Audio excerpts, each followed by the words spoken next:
The banana sitting in your kitchen right now is radioactive. Not in a, well, technically, everything is connected to the universe kind of way. Actually radioactive, actively emitting radiation, right now, into your kitchen, where you keep your food. And scientists, actual scientists with PhDs and serious careers, decided the correct response to this information was to start measuring nuclear disasters in units of banana. That sentence is completely real. Your first instinct is probably one of two things. Either that's impossible, it's literally just a fruit, or quiet existential panic about every smoothie you have ever made. Both reactions are completely understandable. Neither one is quite right. Because here's the thing nobody ever stops to think about. The banana is not the strange part of this story. You are. Quick background. Everything you have ever been taught about radiation involves power plants, or bombs, or those yellow triangle warning signs that make everything feel immediately life-threatening. Radiation has excellent branding as a terrifying industrial hazard. But radiation is just energy moving through space. It happens when an unstable atom sheds part of itself to become more stable. That's the whole thing. An atom having a tiny, invisible breakdown just to feel better about itself. Now bananas. Bananas are famously loaded with potassium.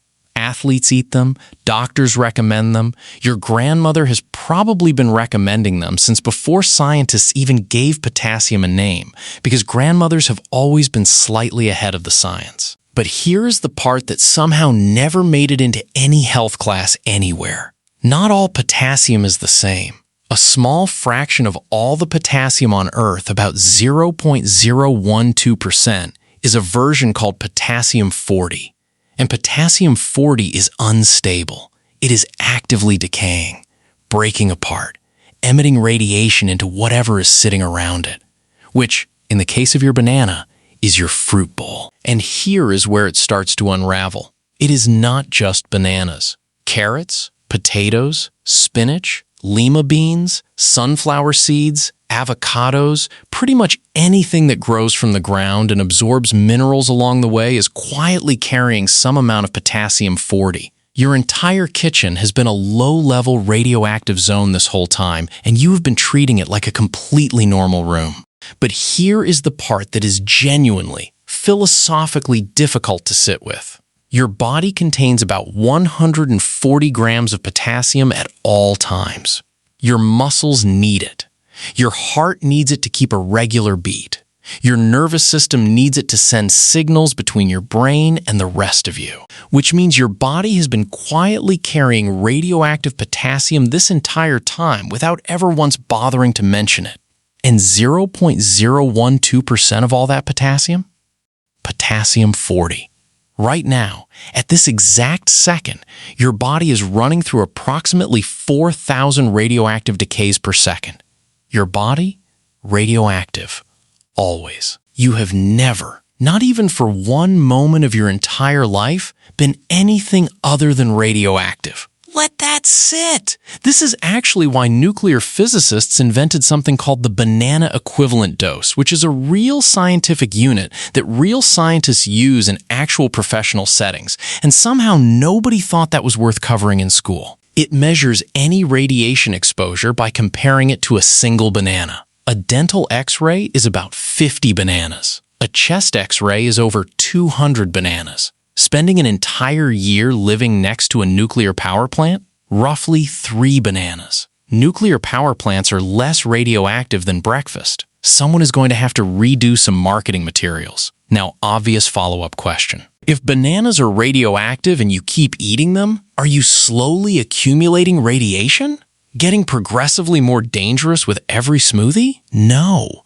And this is the part that is almost unfairly elegant. Your kidneys are running quality control 24 hours a day.